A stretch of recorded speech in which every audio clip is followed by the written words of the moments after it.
Have you ever paused and wondered, who am I living for? Is it for yourself or for the ever-changing expectations of others? If you're like most people, you've probably spent years playing by unwritten rules you never agreed to. Rules that demand you smile when you're breaking inside, stay silent when your values are screaming for attention, and overextend yourself to avoid disappointing others. But here's the bitter truth. These habits don't make you strong. They keep you stuck. What if you could let go? Not loudly, not dramatically, but quietly, with resolve. Imagine a life where you no longer carry the weight of resentment, validation-seeking, or shallow connections. Imagine becoming unshakable, aligned with your values, and finally free. In today's journey, we'll explore 6 toxic social habits that might be stealing your peace. These habits masquerade as virtues, but secretly sabotage your growth. Quietly eliminating them isn't about rebellion. It's about reclaiming your power. Because, as the Stoic philosopher Marcus Aurelius once said, you have power over your mind, not outside events.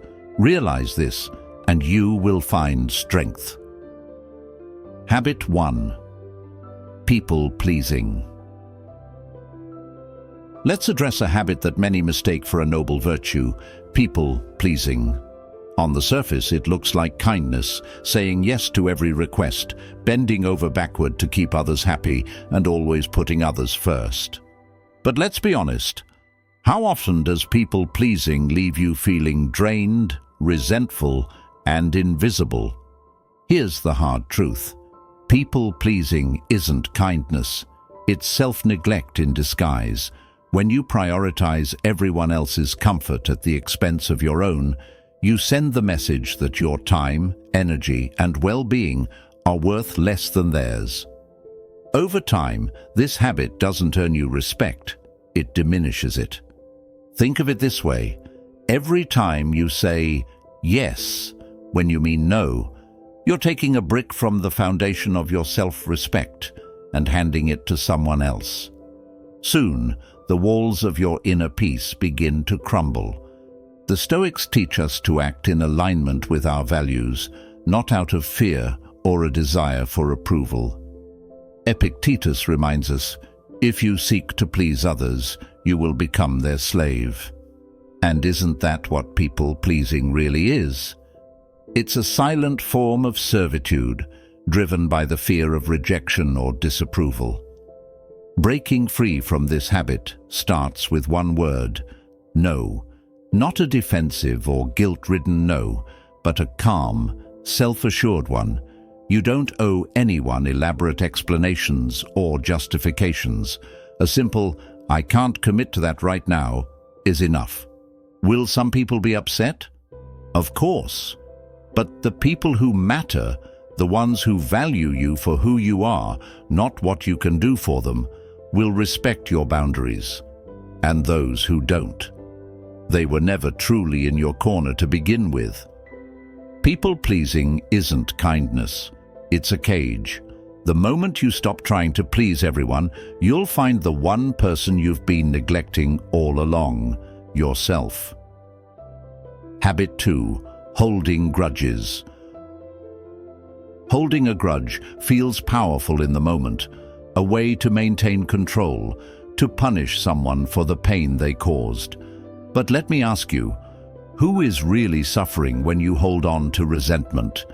The person who wronged you has likely moved on, while you remain chained to the memory of their offense, replaying it in your mind like a broken record.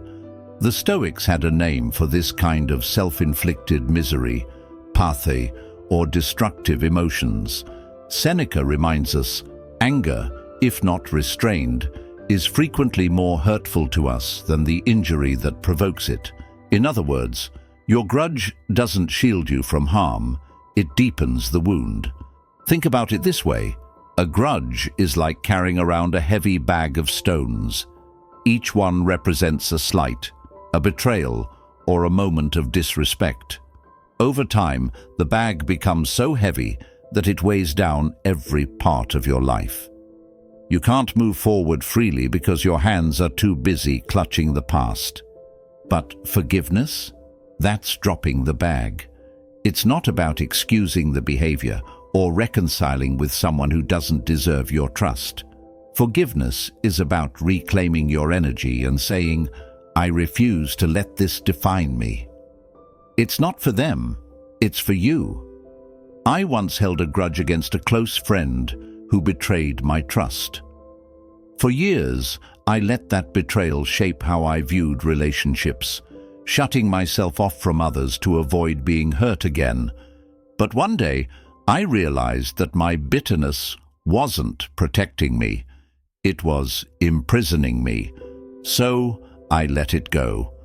Not for them, but because I deserved peace. The moment you release a grudge, you'll feel lighter, freer. The weight you've been carrying disappears, and you're finally able to move forward without the past dragging you down. Habit 3. Ignoring red flags.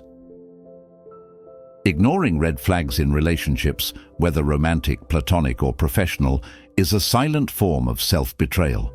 It's convincing yourself that what you see and feel isn't real because facing it feels too hard. But let me ask you, how often does ignoring the warning signs make the situation better? The truth is, red flags are your intuition screaming at you, your mind detecting patterns your heart is hesitant to acknowledge. It's like driving with your check engine light on and hoping the car doesn't break down. Sooner or later, it does. I've been there, overlooking obvious signs of disrespect, dishonesty, or manipulation because I wanted to believe things would improve. I thought I could fix the situation, that my patience or effort would somehow erase the flaws. But here's the hard truth. Ignoring red flags doesn't make them disappear. It magnifies their impact. Marcus Aurelius, the Roman emperor and Stoic philosopher, once said, "The soul becomes dyed with the color of its thoughts." When you allow toxic behavior to persist, it doesn't just affect the relationship, it colors your entire being. It slowly erodes your confidence, your sense of self-worth, and even your ability to trust your own judgment. The first step to breaking this habit is recognizing that red flags are not challenges to overcome, but boundaries to enforce. If someone repeatedly lies, dismisses your feelings, or shows blatant disregard for your well-being, it's not your job to tolerate or fix it. It's your job to protect yourself.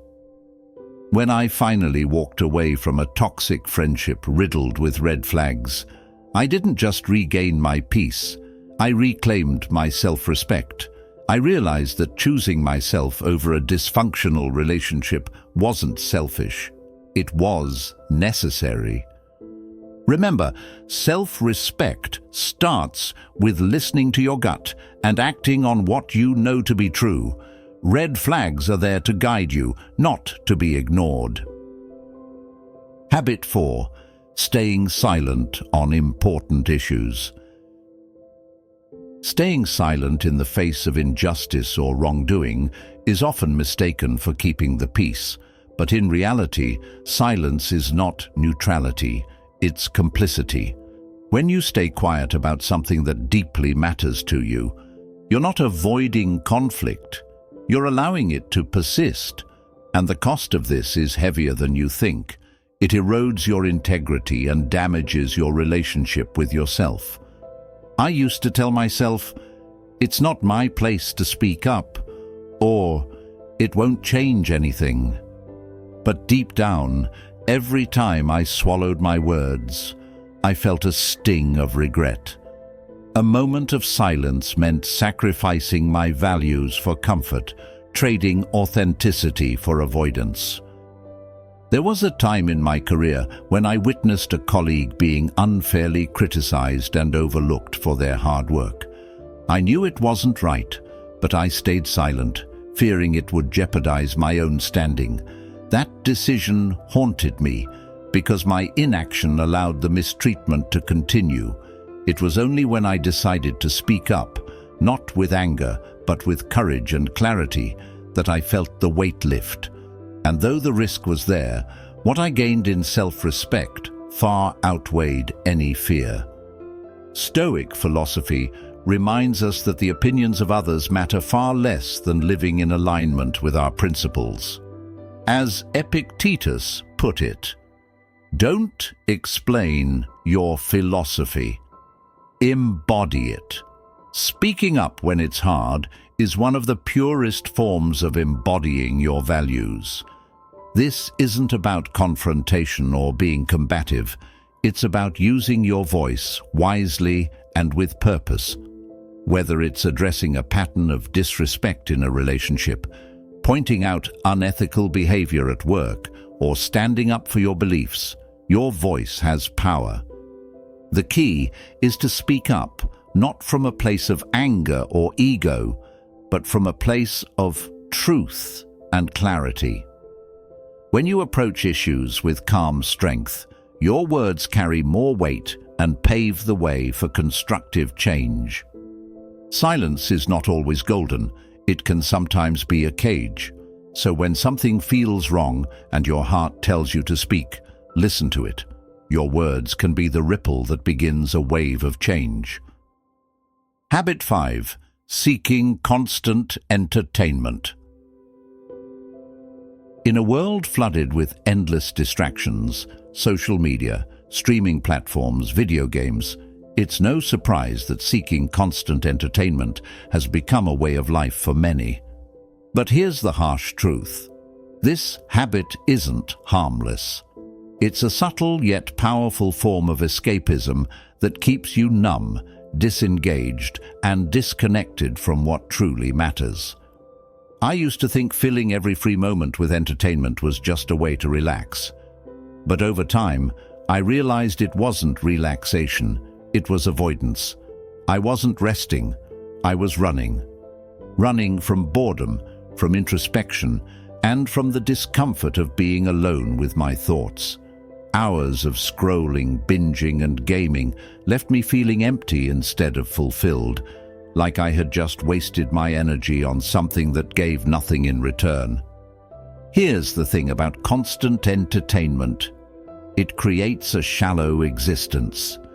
When every free moment is spent seeking the next distraction, there's no space for deeper reflection, creativity, or even genuine rest. You become a consumer of experiences rather than a participant in your own life. Stoicism teaches us the value of stillness and self-reflection. Marcus Aurelius wrote, "Nowhere can man find a quieter or more untroubled retreat than in his own soul."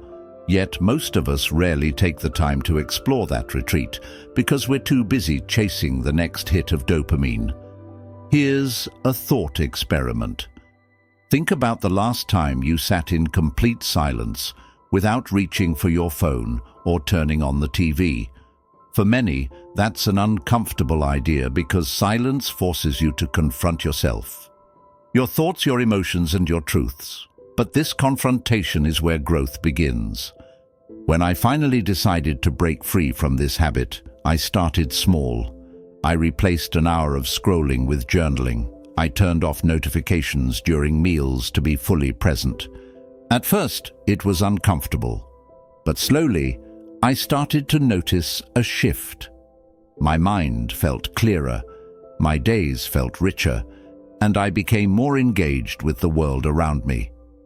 The deeper message is this: constant entertainment isn't just a time waster, it's a life waster. By filling every moment with distractions, you rob yourself of the opportunity to experience life's depth. You trade meaningful experiences for fleeting pleasures. This isn't to say you should never enjoy entertainment. Moderation is key. But when entertainment becomes a crutch, it's time to reevaluate. Create moments of stillness. Replace mindless scrolling with mindful activities. Read, reflect, write, or simply sit in silence. It's in those moments that you truly reconnect with yourself. Life isn't meant to be a constant barrage of stimulation. It's meant to be savored, one meaningful moment at a time.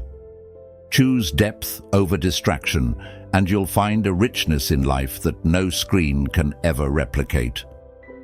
Now let's discuss a habit that not only weakens your connections with others, but also leaves you vulnerable: oversharing personal details.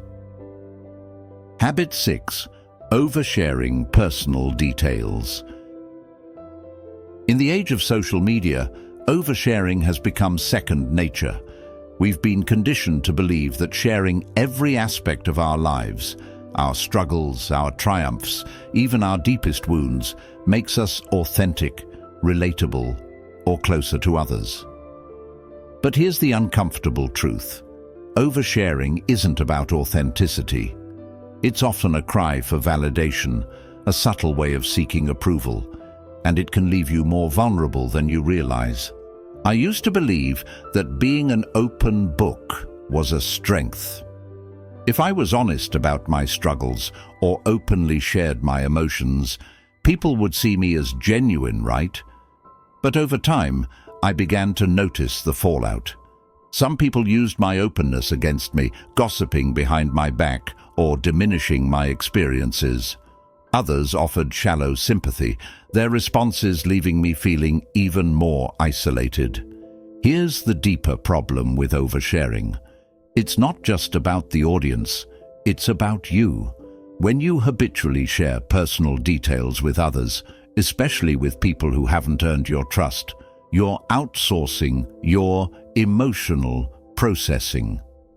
Instead of sitting with your feelings, reflecting on them, and growing stronger through introspection, you're handing them over to others in search of feedback, validation, or connection. And the more you do this, the less power you hold over your own narrative. The Stoics teach us the value of discretion and control over our inner world. As Epictetus once said, "Don't explain your philosophy, embody it." Your life doesn't need to be an open script for others to read. Not everyone deserves to know your struggles, your dreams, or your innermost thoughts. Oversharing can also push people away rather than bring them closer. While you might think sharing everything makes you relatable, it can overwhelm others or create an imbalance in relationships. True connection doesn't come from bearing every detail. It comes from intentional, meaningful exchanges that build mutual trust. Here's a shift in perspective. Think of your personal details as a treasure. Would you hand your most valuable possessions to just anyone? Of course not. Your emotions, your experiences, your story, they're no different. Not everyone deserves access to the most intimate parts of your life. To break free from the habit of oversharing, start by asking yourself these questions. Why am I sharing this? Is it because I trust the person and want to deepen our bond? Or am I seeking validation or attention? What do I hope to gain from sharing? The answers will often reveal your true motives. Instead of turning outward, try turning inward. When you feel the urge to overshare, take a moment to reflect. Journal your thoughts, meditate on your feelings, or share selectively with someone you deeply trust. The goal isn't to shut people out. It's to build stronger boundaries that protect your dignity and peace. The deeper message is this: privacy is power. When you hold back, when you choose to share intentionally rather than impulsively, you retain control over your narrative. You gain the clarity to process your emotions on your own terms. And most importantly, you build relationships based on trust and respect, rather than fleeting validation. The next time you're tempted to overshare, pause. Ask yourself, does this person need to know this part of me? If the answer is no, protect it. Hold it close. Your story is yours, and not everyone is worthy of reading every page. Conclusion: the quiet power of letting go. Growth doesn't announce itself with fanfare. real transformation doesn't need validation or applause. The most profound changes often happen in silence as you begin to let go of the habits that no longer serve you.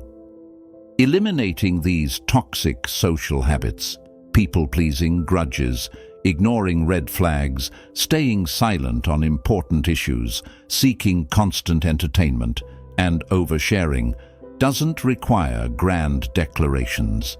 It requires intention, quiet action, and the courage to prioritize your inner peace. The truth is, society thrives on conformity. Many of these habits are ingrained in us because they keep us predictable, pliable, and tethered to others' expectations. Breaking free from them is uncomfortable. It will challenge how others see you, and at times how you see yourself. But the freedom on the other side is worth it. When you stop people-pleasing, you reclaim your time and energy. When you release grudges, you unshackle yourself from the weight of resentment. When you walk away from red flags, you honor your worth. When you speak up for what matters, you align your actions with your values. When you embrace stillness over distraction, you reconnect with who you are. And when you hold your personal details close, you protect the treasure of your privacy. Each of these changes might feel small in isolation, but together they form a quiet revolution, a life lived on your terms, free from the invisible chains of toxic habits. The most empowering part, you don't need anyone else's permission to begin. You can start today, right now, by simply choosing better for yourself. Letting go of these habits isn't about rejecting others or shutting out the world. It's about creating space for what truly matters: meaningful relationships, personal growth, and a deep connection with yourself. And while this process might feel lonely at times, remember this: the right people, the ones who value your boundaries, your truth, and your peace, will rise to meet you. So here's your challenge. Don't wait for the perfect moment to start. Begin quietly. Set one boundary. Say no when you mean it. Spend a day without distractions. Speak up when your values demand it. Watch as your world shifts. Not because you've changed everything, but because you've changed yourself. You don't need to shout about your growth or explain your evolution to anyone. Let your actions speak. Let your peace radiate. True power isn't loud, it's steady, grounded, and unshakable. Quietly eliminate the habits that hold you back, and you'll discover a life that feels lighter, freer, and undeniably yours. If you've made it this far, take a moment to reflect. Which of these habits resonates with you the most? Which will you work to let go of first? Share your thoughts in the comments. We'd love to hear your journey. And if this message hit home, don't forget to like, share, and subscribe to join us in building a life of intentionality, strength, and stoic wisdom. Your peace is your power. Protect it, cherish it, and live it. Thank you for being here, and I'll see you in the next one.